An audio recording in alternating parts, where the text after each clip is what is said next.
Welcome to the System Simplified podcast, where we feature top leaders who share stories on how to successfully systemize a business. Now, let's get started with the show.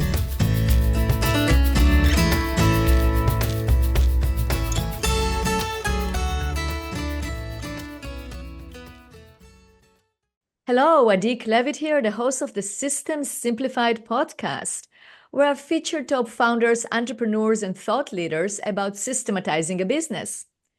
And today's episode is being brought to you by Business Success Consulting Group, where we create, document, optimize, and implement processes and procedures so businesses can grow and thrive.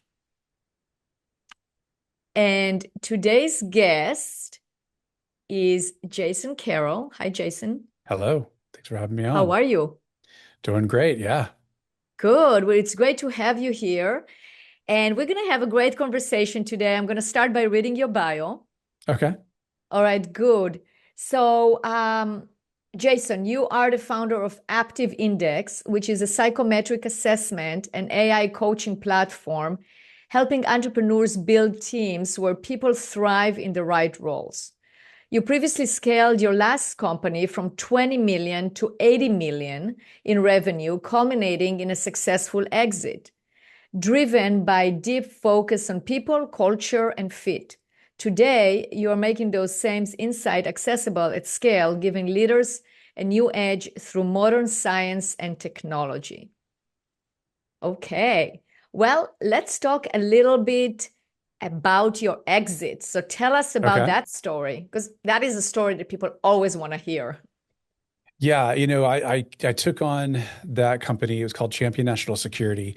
It was 33 years old when I joined and had grown to 20 million, which is a good sized company for sure. But it had been stagnant there for over a decade. And I was being asked to innovate, disrupt, whatever it took to see if growth was possible. And over the next 7 years, we did. We went, as you said, from 20 million to 80 million, and then resulted in that exit at the end of 2020, which was a pretty good one too. It was 10x of EBITDA. And that EBITDA was 2x, 3x of what it had been a couple of years prior. So it was awesome. And it came down to people, just people, culture, and of course, I implemented some technology and some more innovative things, but that was really more about efficiency than it was anything else. What moved the needle was going into an industry that really treated people like garbage. I mean, truly, like just pay them as little as you can, yell, scream, cuss, all caps emails, throw them to the street when they fail. And we said, no, let's actually treat them like humans.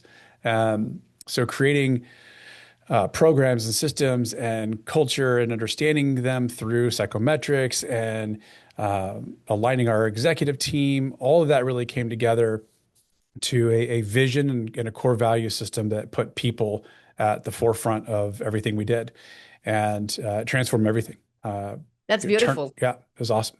So what did you, what was the core of that transformation? I mean, obviously it's people, but in terms of the actions that you took, because you came into a situation that existed, and it seems like it's also a cultural situation in that industry, right? And then you decided, no more, this is not how I'm going to treat people. And you switched it and you changed it into something. And obviously I always say, like, a process is always, or as a change is only as good as you see the results, and the results can be measured. So obviously you were able to measure it because you 4x the company. So that was the right decision and the right actions that you took. Walk us through some specific actions that you took in order to elevate the culture from where it was to where it ended. So this 33-year-old company had no vision, no mission, no purpose statement, no core values, no operating system of any kind. It was just an original founder who barked orders at people and had them go. And so one of the first things we had to do was implement some sort of structure. We used EOS, which I'm sure you're familiar with if you're in the systems world. In hindsight, we were a little too big for a system like that, but it was something. It was some sort of structure to look at, where do we want to be in 5 years? What's our 3-year plan, or our 3-year, whatever, our 1-year plan, and our 90-day world? What are these goals we're striving towards? So structure was a big part of it. But also, the fact that this company had no core values at all was a big piece of it. I mean, how do you develop culture if you don't have any sort of tenets or pillars that you stand by yourself as a leader and that you hold other people accountable to? So we went through a pretty grueling process of 2 full days and on a executive retreat where we just like unplugged and went away into a room and worked on what the heck are our core values and what is our vision truly. So that was the biggest practical move, was taking the time away to say, even this touchy-feely stuff deserves 2 full days of our time, even when we're in the midst of all the other chaos that is running a company. That's good. Yeah. No, it definitely, that's the core, is that you have to have that vision, the mission, the core values. Why do you feel that your company was too big for EOS? Like, what makes it bigger? What components do you feel like were missing that EOS was not able to give you? I think for us, it was just, one issue is we self-implemented. We didn't get an implementer, which, probably should have done. But we were so spread out across the US with different regions and branches and things like that. And really to have, if we would have been strict about the EOS kind of format, we would have had these L10 meetings happening downstream, not just once a week with our leadership team.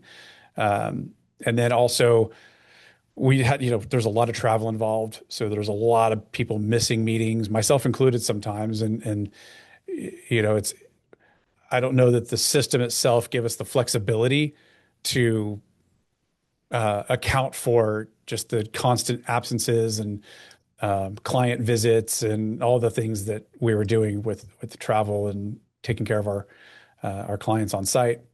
Yeah, And makes sense. yeah, so I don't know, maybe something that was more flexible and strategic, but part of it's me. You talk about processes and things like that.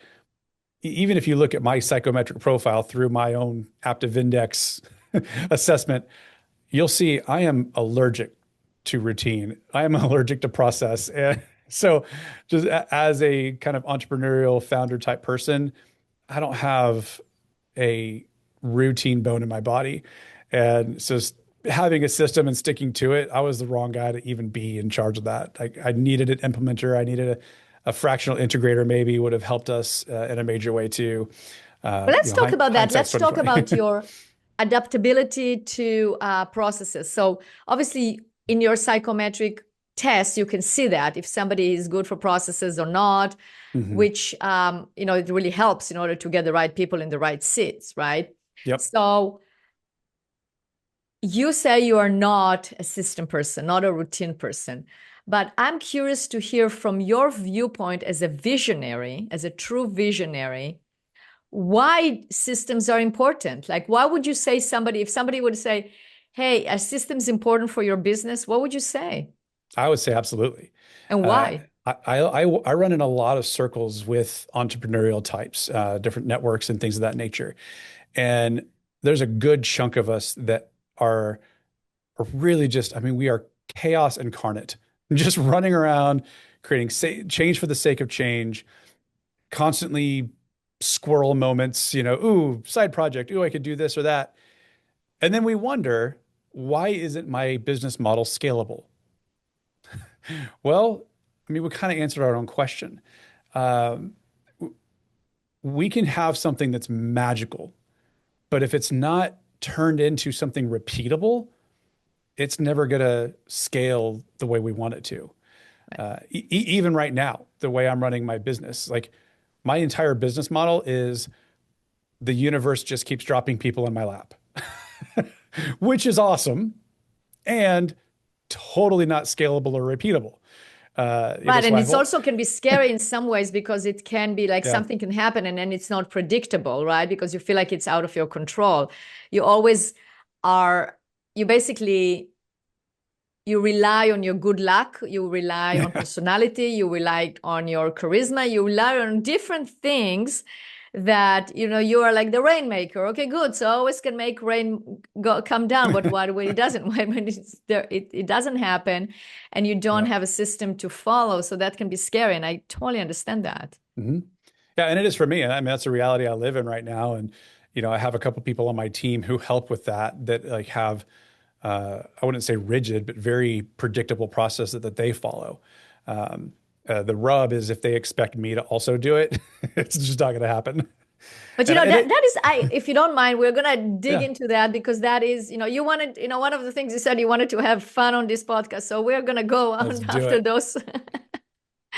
those points. So, when we do our process, when we document our processes, so we also, I mean, I tell my clients and entrepreneurs that I meet, there is no reason, there is no point in documenting your processes if they're not going to be followed by all. Because why document them? We're not here to create beautiful playbooks that nobody's going to use.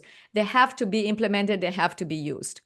So Mhm. my question is, what can a business do, or what can a company, a business, the people in the business do to make the visionary see that processes are important when they don't see it? Because it's one thing, I mean, we Yeah. work with plenty of visionaries that see it and they go, yes, maybe I am not built to do that, but I see the importance, and they will support 100% and they will be Mm. part of the game. What can be done when the visionary does not want to be part of it? Yeah, that's a really, really good question. When I'm talking about myself in the current context of startup mode, it's not that I don't want to be a part of it. It's that I recognize its importance and that I'm not going to be a strength that adds anything to the processes that are happening in the background. So I'm not segmenting myself outside of those processes. I'm putting myself in a seat where I get to stay high level strategic and able to pivot and adapt and look at different things all day long. So like, I have an assistant who I work very, very closely with, and she's fantastic at these process oriented things, these routines and predictability.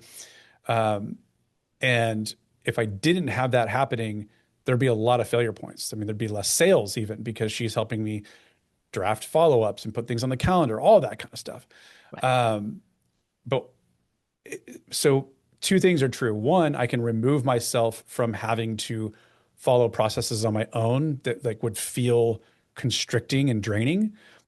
But also true is I have to properly equip my assistant with direction, with tools, resources, knowledge, all those kinds of things, and so that she can be successful and not feel like she's on an island. Um, you know, simple things like I have an AI note taker and it summarizes and it sends everything to her so that she can review and figure out what follow up needs to happen, and then she has a process she follows to create those tasks or calendars or whatever it might be.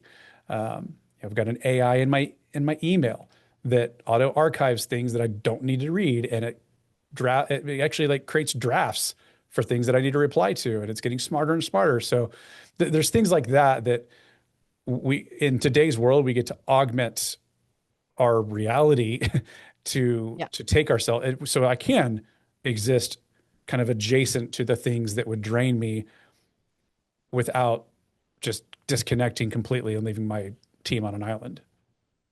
That makes total sense. Okay, so let's talk about your startup. When did you start that one? Well, I guess when I started it and when we kind of came out of pre-revenue are different. The starting was sometime a few years ago, digging into the science and getting nerdy. But we officially launched November of 2024. So what is that, a year and 4 months or so? So you just started into a startup into the AI era, right? So Yeah. AI has to be integrated with everything that you do. How are you using AI? Oh, in the most fun and empowering and fulfilling ways I can even think about AI being used. So AI is scary to a lot of folks that are focused on the human element, right? Like, is it going to take the human element out of our work? Is it going to replace jobs and things like that? And I totally get it. And I have similar fears. But what we're doing is combining the behavioral science of the assessment part of what we do with an AI that has been custom tailored and trained on all of this behavioral science and on enhancing the human connection. So our AI, what we call ARIA, it's our own in-platform custom AI, uses all the behavioral data on yourself, on your teammates, your candidates, if you're hiring, to basically just give you people intelligence that it's not replacing, it's not a productivity tool. It's like if you had Brene Brown and Simon Sinek and your therapist in your pocket on speed dial, except they knew you and all of your people intimately. So on the hiring side, is this like how good of a fit is this person? Where are they going to struggle? Where are they going to shine? Well, okay, great. How should I interview them to get the most out of it? Awesome, I'm hiring them. How should I onboard them? Because onboarding Audie and Jason are going to be totally different strategies. All right, now they're in the role. How do I coach them to perform? How do I keep them engaged? How do I motivate these two people? They're having conflict. How do I resolve it? We're building out this team. Where are our gaps? We are leading this initiative. Who's, leading us into battle? and how do we build this project? And that's just, scratching the surface. Our clients get so creative with this idea that we're in the sports world now. So we've got like entire sports teams and coaches using this with their players. I have clients that literally tell me that Aria saved their marriage, which is unbelievable. That's fascinating. So let me ask you a cool. question about that. I want to ask a question. Where does the human mind or the human actually interfere or interject into this equation? Is there any place where a human actually qualify or conduct some quality control on what the AI or the output of the AI? The AI has guardrails in itself, but we also train our clients to be at least dangerous enough that they understand the attributes that are being measured, and they can check and start to see patterns and spot when something's not accurate. But ultimately, there is a responsibility there that each user needs to own for themselves to not use it irresponsibly. I think that's a key component. I'm all into AI. We use AI all the time.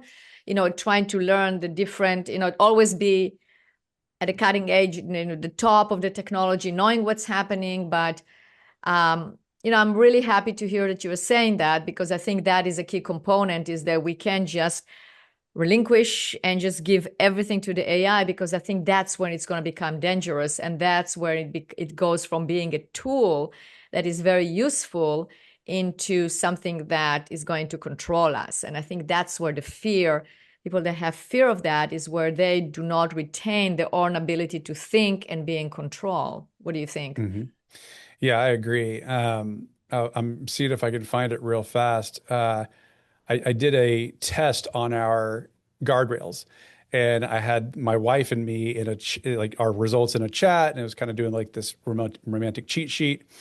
And basically, I asked Aria, how do I convince her of this position that, whatever.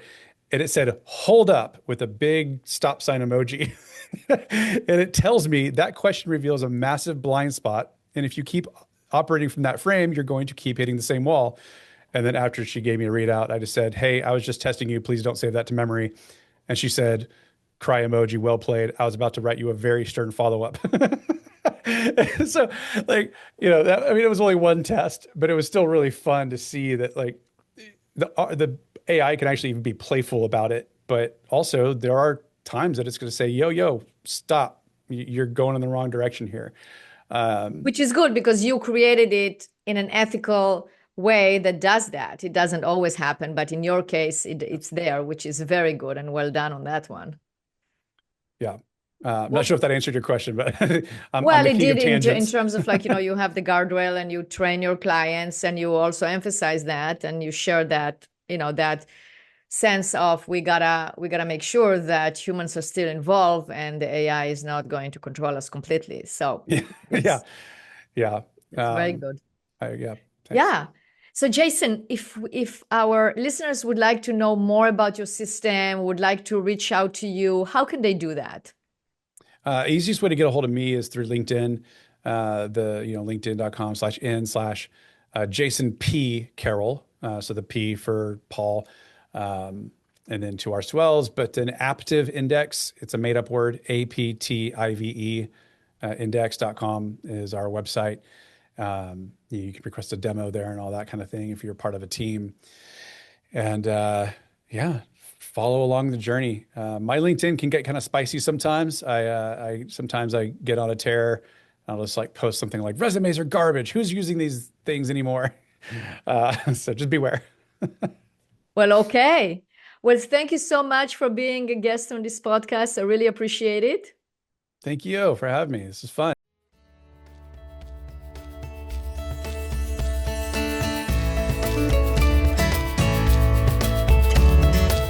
Thanks for listening to the System Simplified podcast. We'll see you again next time, and be sure to click subscribe to get future episodes.